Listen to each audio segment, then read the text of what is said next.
Meet Delphina. Delphina loves animals. She takes care of all types of animals, from horses to dogs to even fish in the sea. At night, when all the animals were asleep, Delphina would look up into the sky and watch the stars. She would often connect the stars into fun shapes that reminded her of her animal friends. She wished that she could also be a star shape in the sky, so she could then take care of the animals both day and night. Turns out her wish may just come true. When Delphina got to meet the animals of the sky.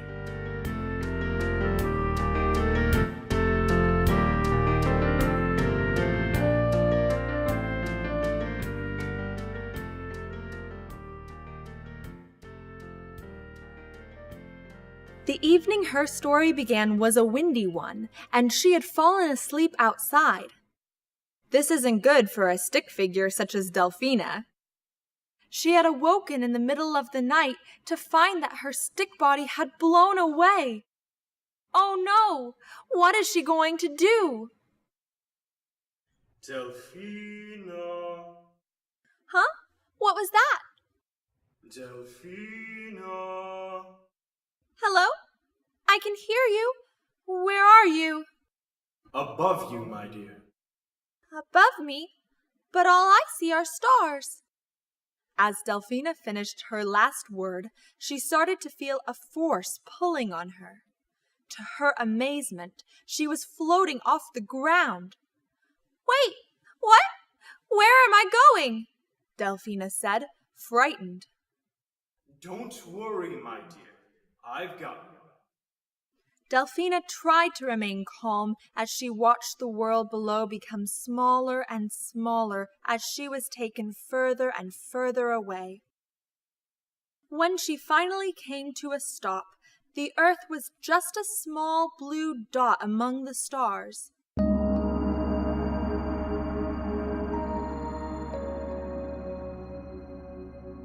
Welcome, Delphina. Huh? Where are you? Let me reveal myself.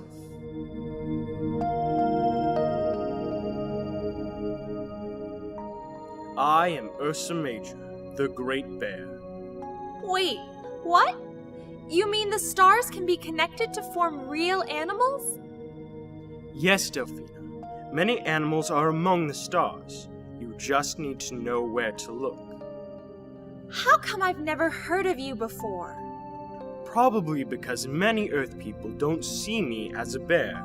Most see me as the Big Dipper. A dipper? You mean like a cup? Yes, a cup with a long handle. But you look nothing like a cup. Most do not see me like this. Most see me like this. Oh, I see a cup now. But I like you as a bear better. Thank you. So do I. So, why am I here? The animals of the sky have been watching you, Delphina. You are so kind to the animals of the earth that we wanted to help you in your unfortunate situation. Yeah, I sort of fell asleep outside, and that's not good for a stick figure like me. We want to help replace the pieces you have lost. Here, take this. I couldn't take that. That's part of your body. Not to worry, Delphina. We star animals get our lines back every night. It's the least we can do. Well, thank you very much, Ursa. Now get yourself over to Pegasus. She will also help you out. How will I know where to go? Just hold tight. She's pulling you in. Thank you, Ursa.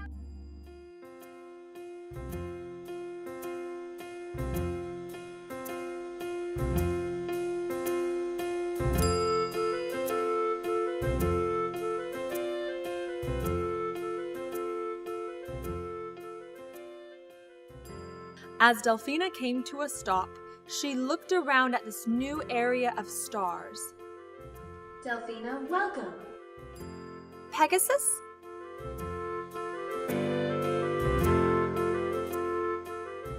Horse flying the Pegasus am I, yes. Hello? You two say I what understanding not you are? I'm sorry, I'm having trouble understanding you. Stand on your head? Very confused, Delphina did as she was told. Do you understand me clearly now? I do! Why could I not understand you before? Because I am the sky upside down, and thus you are hearing everything backwards. But now that you can understand me, welcome. I am the flying horse, Pegasus. Nice to meet you, but you don't look like a horse. Many from the earth think the same thing. Earth people instead call me the Great Square. That I can see. The square, however, is only my body. My neck and head is here. My legs are here. Oh, I see a horse now. I'm sorry that Earth people don't see it. Perhaps in time they will. But for now, I want you to have these. Parts of my legs I give to you. Thank you, Pegasus. Cygnus also said that she wanted to help. That's wonderful. Where do I go? Walk yourself westward. When you hear a swan gaggling away, that's Cygnus. With a giggle, Delphina said goodbye to her new friend. Thanks, Pegasus.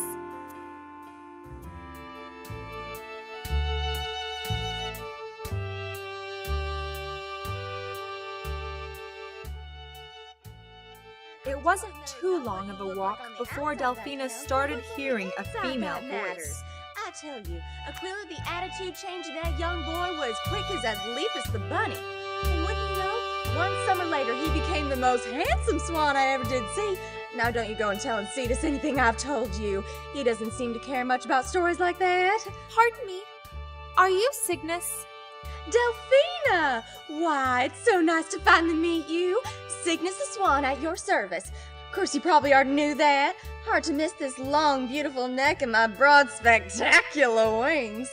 Yes, they are very beautiful. But enough about me. Look at you. Poor young thing losing your body. At least you didn't lose your head, right? Ugh, it just ruffles my feathers to think what would happen if I lose my head. Of course, if you ask my neighbor Aquila, he'd said I lost it years ago. Ah, silly old Aquila. Now, don't you tell anybody, but truth be told, I think he lost his a while back. Thank you, Cygnus. I won't tell anyone. But Pegasus told me to find you because you wanted to help me. Oh, yes, sugar, of course. Now, listen to me squawking away like pigeons on a high wire. Here, I want you to take this. It should fit you just fine. Oh, look at that! Don't you look nice? I tell you, last time I had to give up a piece of myself was back in the age of Gemini, and my cousin Corvus had gotten into some deep trouble. He had lost his wing to a multi-headed water snake thing. Most hideous thing you ever did see, and the snake was worse. And so Corvus calls over to me squawking like the crow he is. Oh my stars, Leo's crying again. Can I help him? Don't you take any mind on that overgrown kitty girl. He's always yelling and growling. Well, maybe because he needs help with something. Oh, he needs help, all right. He needs help putting on a muzzle on that big mouth of his, what he needs. He reminds me of my niece, Columba. And this one time she got herself in the wrong place. I'm gonna go see what I can do. Thank you very much, Cygnus. Don't say I didn't warn you. You're walking into the arms of a beast. If you knew the story of Hercules and Draco, I don't think you'd be up for doing so. Draco's a mean old thing. Fangs the size of loaves of bread. You know the loaves Virgo make? I tell you, best bread you'll ever taste on the south side of the Milky Way. So Hercules approaches Draco with his sword in his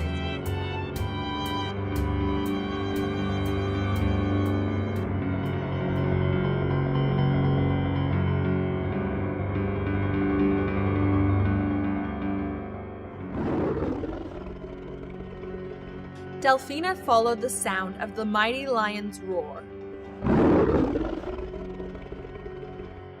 Leo? What is it? My name is Delphina, and I wanted to see I know if who you are.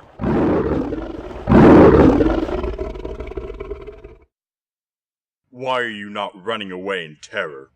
Because you sounded angry, and I wanted to see if I could help. Of course I'm angry. No one ever bothers to ask me what's bothering me. What is it that's bothering you? It doesn't matter. You won't do it anyway. No one ever does. Delphina stands bolder and repeats, What is it that's bothering you, Leo? Can you scratch my back? Delphina approaches the lion and lightly scratches. Harder! I have thick skin. Frightened, Delphina deeply scratches the lion's back. A little left? No.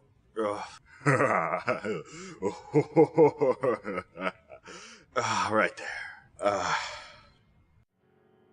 That felt very good, little one. I've been waiting a long time for that. You're welcome, Leo. Maybe if you didn't scare others so much, they'd help you out more often. I guess you're right. It would be nice to be friends with my neighbors. And thanks, please take this. That looks great. I'm whole again. Thanks, Leo. You're welcome. Wow. This being nice stuff is kind of nice. I feel great inside. Yes, if you're nice to others all the time, then you will feel great all the time. You Earth people are really nice. Too bad that you don't live up here, little one. Is there a way I could live up here? I don't know. But I know someone who may. Go see Orion to the west. He is this great hunter and rules over all the animals. He may be able to help you stay with us. Oh, thank you, Leo. I'll go right away. Wait, little one? Little one? Ugh, my back itches again.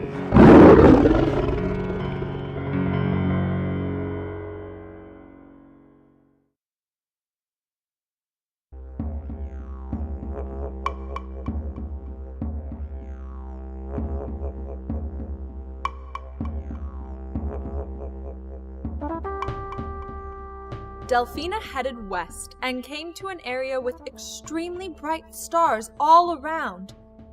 Some were even of different colors, some red, some blue. Yeah! I'll hunt you down, you pesky little... Oh, crikey. You're no animal.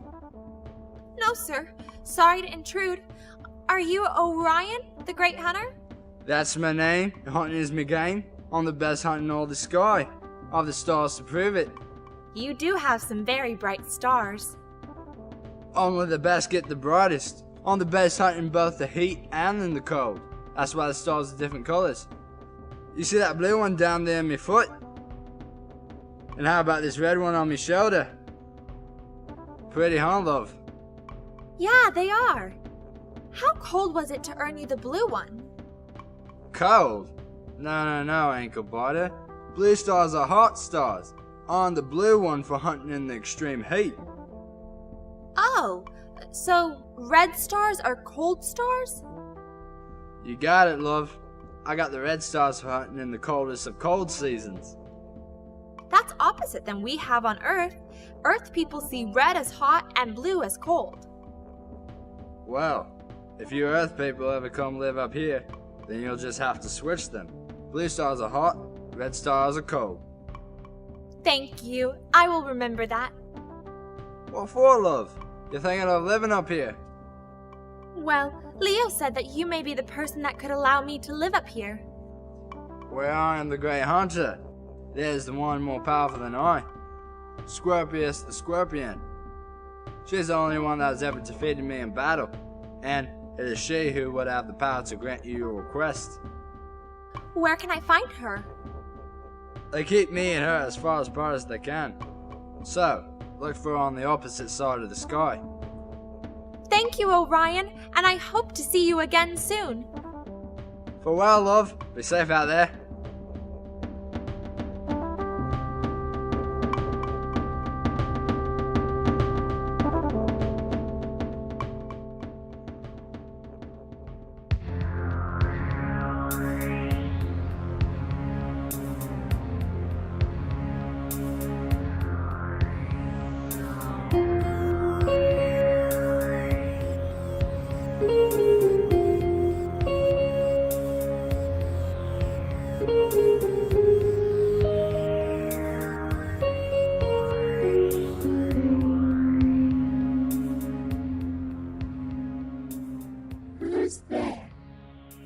Delphina freezes in fear, unable to speak.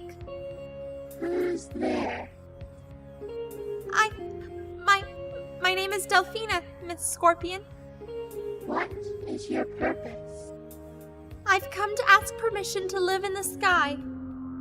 Why would an earthling being want to live up here?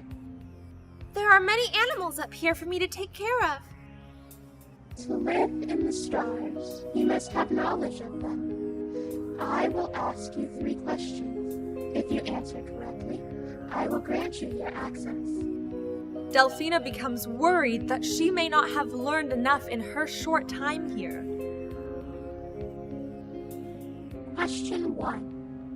Where in the sky can a big bear hide behind a little cup?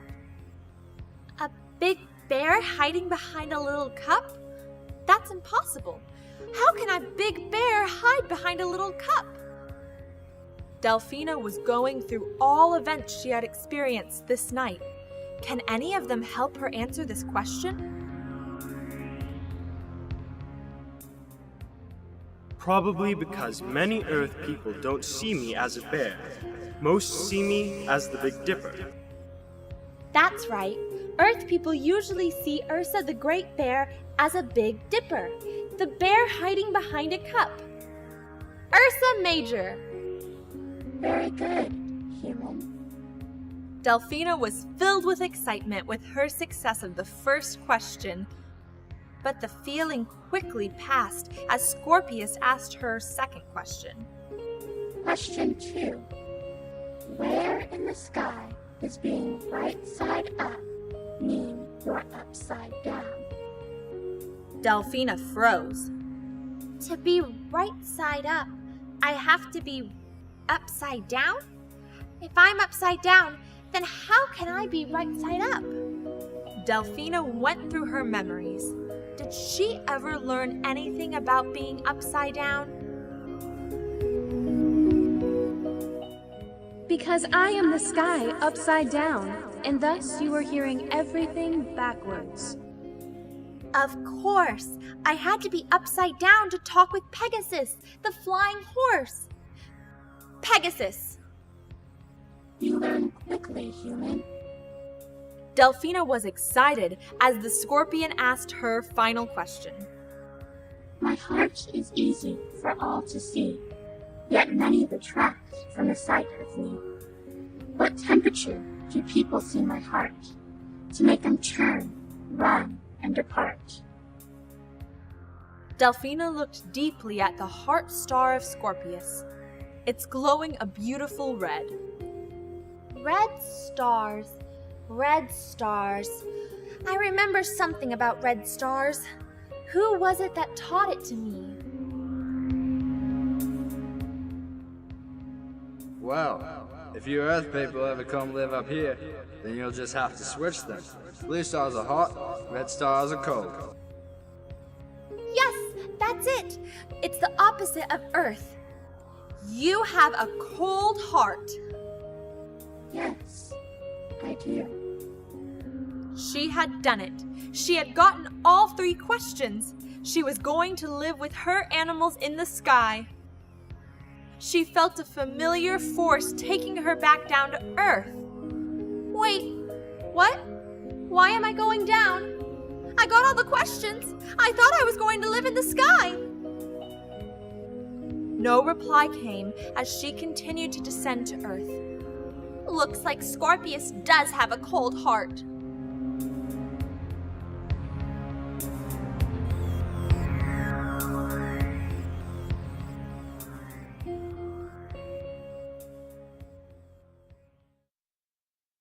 Delphina awoke, startled.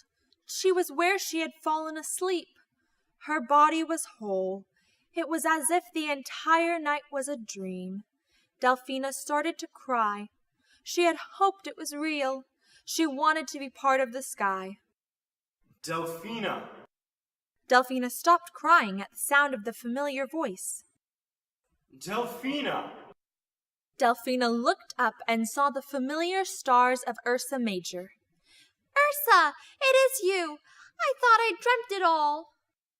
Not at all, dear. In fact, look. Ursa drew her gaze to the south. There appeared a new star shape that she was not familiar with. Who's that? Delphina asked. That's you, dear. Delphina looked closely at the image in the sky. But where are my arms and legs? Constellations are pictures of one story. Your lack of parts helps remind us of how and why you got put into the sky. Delphina looked around at nearby stars and noticed that other friends were nearby. To the east, the great horse of Pegasus appeared. Delphina area to the welcome. Here, be too glad you think. No, sugar. If you be living in these parts, then I better not hear you talking in riddles like that old Pegasus. To this day, I still don't know what she's talking about. This one time I was trying to talk to that old floating mule and she went on and on like that gibberish talk of hers, like seagulls fighting over dinner. When I did understand her, she was talking so slow it took a sidereal month to get out a sentence. It turns out she was only trying to give me tips on flying. Can you imagine that? A horse telling a swan how to fly? Delphina grinned as the rising sun faded out the blabbering of Cygnus the swan. Another day is beginning, and she has many earth animals to attend. She went to work with a smile on her face, knowing that when the sun went down, she'd see her friends again. The animals of the sky.